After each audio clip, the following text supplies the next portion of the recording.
आपके देश में तो ऐसे ऐसे लोग हैं जिनके पास 14 मंजिल के मकान हैं। एक मंजिल में कुत्ते रहते हैं, एक में ड्राइवर रहते हैं, एक में कोई और रहता है, लेकिन एक पैसा भी चैरिटी नहीं करते हैं। हमारे यहाँ का जो अमीर है, मैं उसको इंसान भी नहीं मानता, मैं उसको सड़े हुए पोटैटो, सड़े हुए आलू की बोरी की जगह मानता हूँ। गवर्नर सत्यपाल मलिक ने देश के सबसे अमीर लोगों को सड़ा हुआ आलू इसीलिए कहा क्योंकि उनके हिसाब से समाज में इन उद्योगपतियों का कोई योगदान नहीं है। लोग कहते हैं कोई पैसा कमाए, कमा कर अरबपति बन जाए तो वो दूसरों पर खर्च क्यों करे, दूसरों के लिए थोड़ी कमाया था। ऐसे लोगों को बिल गेट्स को सुनना चाहिए जो दुनिया के सबसे अमीर शख्सियतों में से एक है।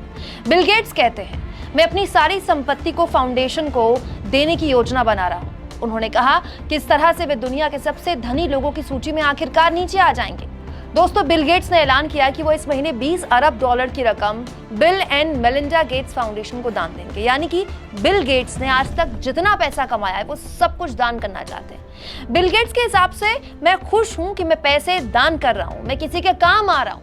अपने संसाधनों को वापस समाज को लौटाना मेरी नैतिक जिम्मेदारी है जिससे लोगों का जीवन बेहतर बन जाएगा। दोस्तों, बिलियनियर्स इंडेक्स के मुताबिक बिल गेट्स के पास इस समय $113 अरब यानी कि करीब 9.10 लाख करोड़ रुपए की संपत्ति है।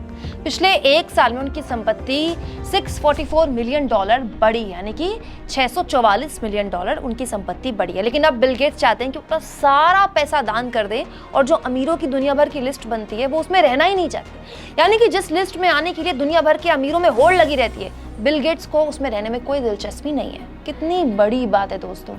अथाह पैसा होना एक बात है, लेकिन उस पैसे को समाज की भलाई में खर्च करना उससे बड़ी बात है।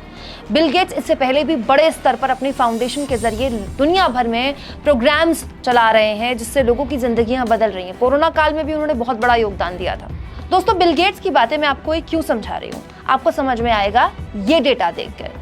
साल 2021 के नेशनल स्टैटिस्टिकल ऑफिस यानी एनएसओ के सर्वे के मुताबिक देश के टॉप 10% शहरी परिवारों के पास औसतन 1.5 करोड़ रुपए की संपत्ति है, जबकि भारत के शहरों में निचले वर्ग के परिवारों के पास एवरेज केवल 2000 रुपए की संपत्ति है। दोस्तों, इसका ये मतलब हुआ कि गरीब और गरीब होता जा रहा है, अमीर और अमीर होता जा रहा है। और बिल गेट्स अपनी संपत्ति दान करने के जरिए ये संदेश देना चाहते हैं कि आप केवल संपत्ति कमाकर नहीं अमीर होते हैं। आप जब एक लेवल पर पहुंच जाएं, आपके पास अथाह संपत्ति आ जाए, तो एक नैतिक जिम्मेदारी बनती है कि आप समाज में उसका वितरण करें ताकि हर किसी को एक अच्छी जिंदगी जीने का समान अधिकार मिले, शिक्षा का समान अधिकार मिले, रोजगार का समान अधिकार मिले। दोस्तों, भारत के गौतम अडानी से लेकर मुकेश अंबानी तक ने दुनिया के सबसे अमीर लोगों की इस शोहरत में, इस लिस्ट में अपना नाम जोड़ा है।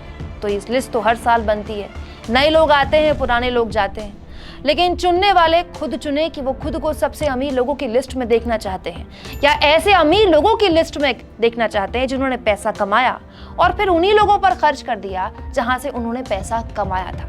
यानी कि चैरिटी ये एक बहुत महत्वपूर्ण चीज़ है। इसका मतलब ये कतई नहीं कि आप जो कमा रहे हैं सब कुछ लुटा दें। आपको एक अच्छी जिंदगी जीने का अधिकार है, लेकिन ये एक नैतिक जिम्मेदारी हर अरबपति की, हर उस इंसान की बनती है जिसके पास संसाधनों की अथाह भरमार है कि वो उसका एक छोटा सा हिस्सा ही कम से कम समाज के उन लोगों को दे जिन्हें उनकी सबसे ज्यादा जरूरत होती है।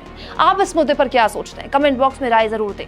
और दोस्तों, हमारी आजाद पत्रकारिता को आपकी सपोर्ट की जरूरत है। जितना हो सके थैंक्स के ऑप्शन का ज्यादा से ज्यादा इस्तेमाल करें।